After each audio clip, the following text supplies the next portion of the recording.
right, thank you. And you may proceed on the warrant. 29/2023, approximately 18:45 hours. Wyandotte officers were dispatched to the WOW gas station located at 2000 Middle in the city of Wyandotte for two males fighting. Officers arrived and located two males, one being Mr. Honaki and the victim, Mr. Radloff, scrape on the left side of his face. Officers spoke with the gas station clerk who stated he refused to sell the defendant cigarettes due to him having a paper license. The defendant became irate and was yelling at him and stormed out of the store. Officers spoke with the victim who stated the defendant was yelling at the store clerk and throwing items around the store. When he confronted the defendant about his actions, the defendant went to his car, retrieved a set of brass knuckles and struck the victim in the face and the back of the head. The victim stated the scrape on the face is from being struck with the brass knuckles. The victim also claimed to have a bump on the back of his head, but he refused medical attention. Officers did recover a pair of brass knuckles from the defendant's vehicle. The defendant was arrested and transported to the station and held. All right, thank you. Upon examination of complaining witness, I find that the offenses charged were committed, that there's probable cause to believe the defendant committed those offenses. And counsel, your appearance, please. Marshall Garmo. No, right into the microphone, please. Marshall Garmo, B37394, appearing on behalf of President Michael Honaki. 37394, GARMO? GARMO, Your Honor. Yes. MO, okay, very good, thank you. Okay, and Mr. Honaki, your name for the record, please. Michael David Honaki. Honaki, okay. All right, and counsel, as to the arraignment. And send to you at this time. Okay, I need you to speak much louder, so right into the microphone so they can have the recording. My client pleads not guilty at this time, Your Honor. You'd like to waive the formal reading? Yes, Your Honor.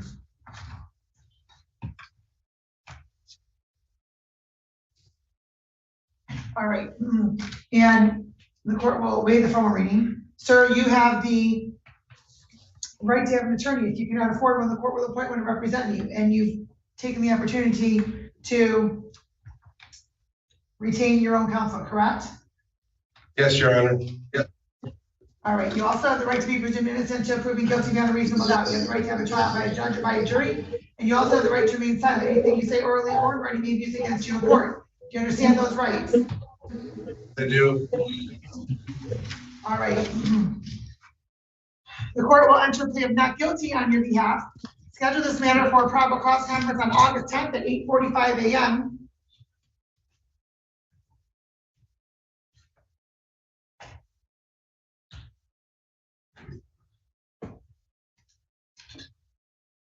Where would you receive the date of recent time?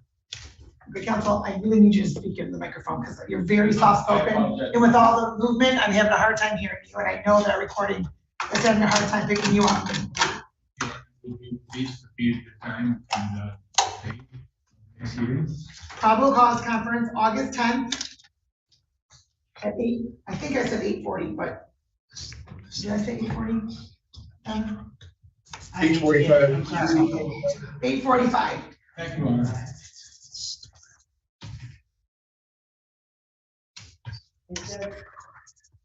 Sorry?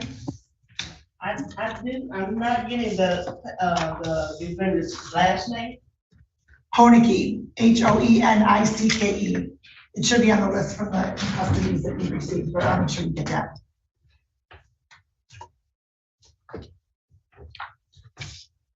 Counsel, as to bond, Your Honor, what I heard is an aberration. This was an isolated incident. Mr. Honaki is working right now for the Detroit Metropolitan Airport as a superintendent. He and his group of employees who come from different states, about 15 to 20, they rely on him. I'm sorry, him and his employees are what? Like what they do, Your Honor, they go around the metro airport to control the noise by airplanes. And he does have actually 15 to 20 people waiting for him to continue with this project. Your Honor, he has no prior record. I'm told by a panel member that maybe has something like 25 or 30 years ago. Aside from that, he does not have anything else. Your Honor, he's a licensed construction, and again, this was just an isolated incident. The family is here, and they're very concerned. Actually, his fiancée retained me. Your Honor, I believe a personal bond would be appropriate, or a small bond, because he wants to go back to work and continue work around the airport. Okay. And Detective Sergeant Grote as to bond. Your Honor, the defendant doesn't have any ties to our community. He has a minor criminal history. Just to assure his appearance, since he has no ties, we'll ask 5,000, 10%.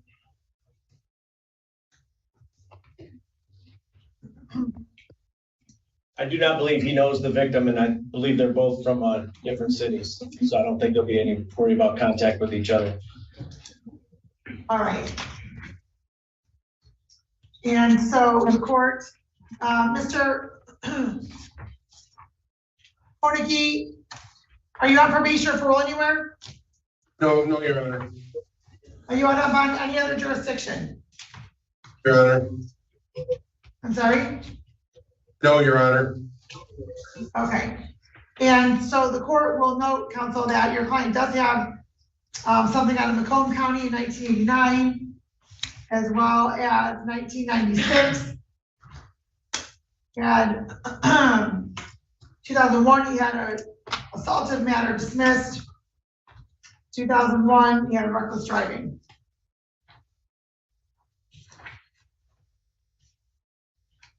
And sir, your address on file is correct?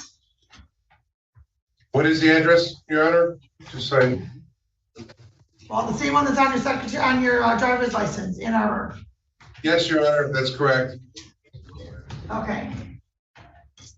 All right, and have you ever failed to appear in court for any reason, sir? Never, Your Honor. Okay. And so Mr. Hall, please have join. All right, the court, based upon the criminal history, based upon the assaultive nature, the court's going to indicate, well, and further, the court will indicate with the defendant not having ties to the community, the court will indicate a $5,000 10% bond. These are the following bond conditions. You are not to return to the Wild gas station on Biddle Avenue. You're not to have any contact with the complaining witness. That's phone contact, text message, email, social media, third party, anything of the like. You're not to possess or consume any alcohol or drugs unless prescribed. You're not to possess or have access to any firearms and or any weapons. Do you have any of those in your possession, sir? I'm sorry. No, Your Honor. Let me clarify. Not your current possession, but do you have any of those at your home or otherwise? No, I do not. All right, we will see you back on August 10th, and we'll give you a copy of these bond conditions. Thank you. Thank you, Your Honor. Your Honor, Yes. just one thing, my. Hold on, Detective Sergeant, the attorney's still wanted to address one more thing. I'm sorry, yes, sir? Your Honor, he drives in the course of employment, just need the court's permission to drive. Bring it back. I didn't restrict his driving. If he has a valid driver's license, he can drive. I didn't restrict his driving. Thank you, Your Honor. Okay, thank you. All right, we're all set, counsel. All right, thank you. Okay, and so we are going to recall the matter of, hold on, off the record. Not Gross, I mean Mr. Hennegar. Mr. Hennegar, not Gross. You gave me Gross, or somebody gave me Gross. Here's Mr. Honaki's conditions. Mr. Serrano, did you speak to Ms.? Okay, we're on the record in the matter of the state of Michigan versus Monty Mullins, 231905. And Detective, your name for the record again, please. Officer Cade Barwick. Oh, sorry, I was looking, but I didn't pay attention that you guys had switched. All right, and please raise your right hand. Do you solemnly swear from testimony about to give this matter to be the truth, the whole truth, and nothing but the truth? Yes. Okay. And you may proceed on the complaint warrant. On Sunday, July 30th, 2023, at approximately 1:13 in the morning, Officer Harris and Officer Sloan were working in a fully marked Wyandotte patrol vehicle in the city of Wyandotte. Officers were in the area of southbound Biddle approaching Eureka when they observed a white Chevrolet Camaro bearing Michigan license plate Everett Boy Henry 1011. Officers observed the vehicle filling a maintenance lane by crossing the lane divider multiple times. Officers initiated a traffic stop and identified the driver as Monty Mullins Jr. Officers quickly detected multiple clues of intoxication. Mullins had a strong odor of intoxicants from his person, along with Mullins admitting. Officer Harris conducted standardized field sobriety tests on Mullins. Throughout the test, Mullins showed several clues of intoxication. Mullins was asked to take a portable breath test with the result of 0.19%. Officer Harris advised Mullins he was being placed under arrest for operating while intoxicated.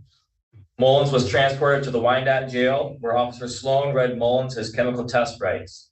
Mullins agreed to take a breath test. The data master breath test was given with the results of 0.18 and 0.16. Mullins' lean shows several OWI convictions. January 2019 in Adrian, April 2016 in Ohio, November 2014 in Allen Park, and October 2009 in Taylor. Also, Mullins has a revoked driver's license. All right, thank you. The court will indicate after examination of pleading witness, I find the offenses charged were committed and there's probable cause to believe defendant committed those offenses. Counsel, your appearance, please.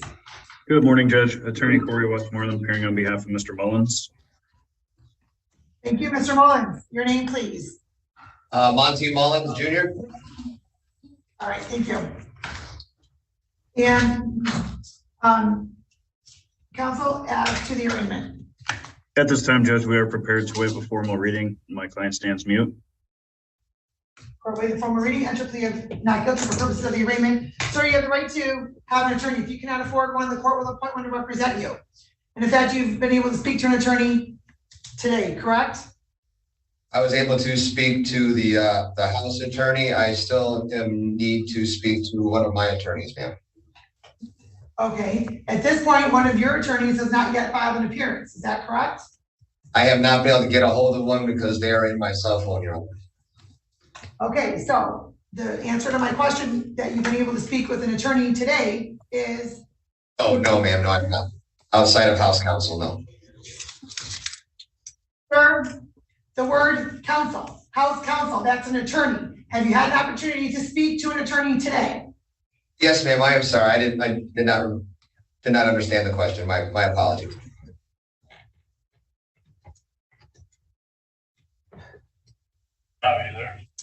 You have the right to be presumed innocent until proven guilty beyond a reasonable doubt. You have the right to have a trial by a judge or by a jury. You also have the right to remain silent. Anything you say orally or in writing may be used against you in court. Do you understand all those rights, sir?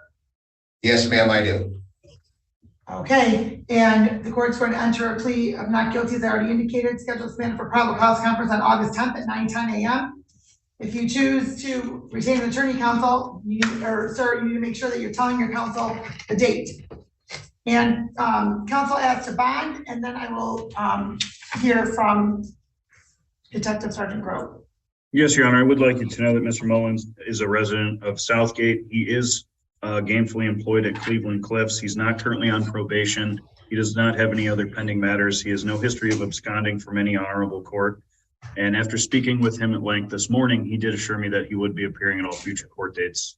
So I would just simply ask that all that be taken into account when assessing a bond on behalf of Mr. Mullins. All right, and Officer Broadway, what would you like the court to know regarding bond? Just based on the offenses here and the history of his being intoxicated while driving, I'd ask for 10,000, 10%, Your Honor.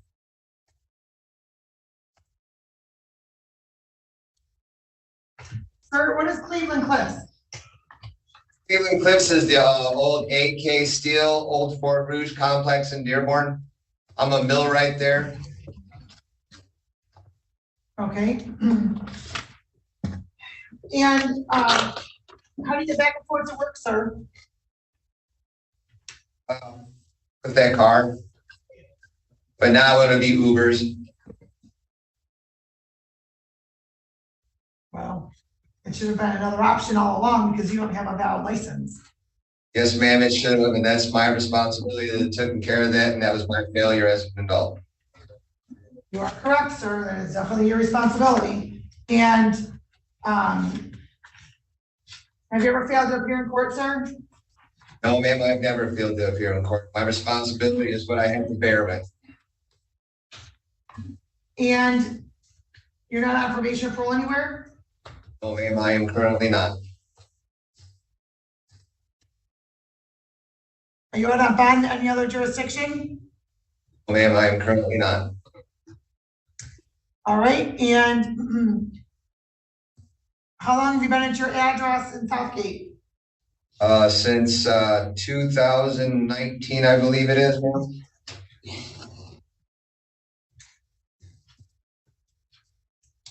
All right.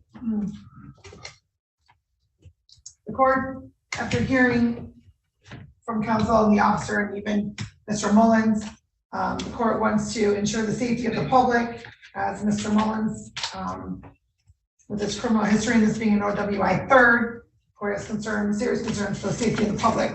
The court's going to indicate $10,000, 10% bond. You not to possess or consume any alcohol or drugs unless prescribed. And the event you post bond, an alcohol tether from the Wayne County Jail. And we'll see you back on August 10th at 9:10 a.m. Thank you, Judge. All right. Thank you. Have a good day. Thank you, ma'am. Can I have a breakout room with Mr. Elkins, Your Honor? Let's go off the record. Yes. Thank you.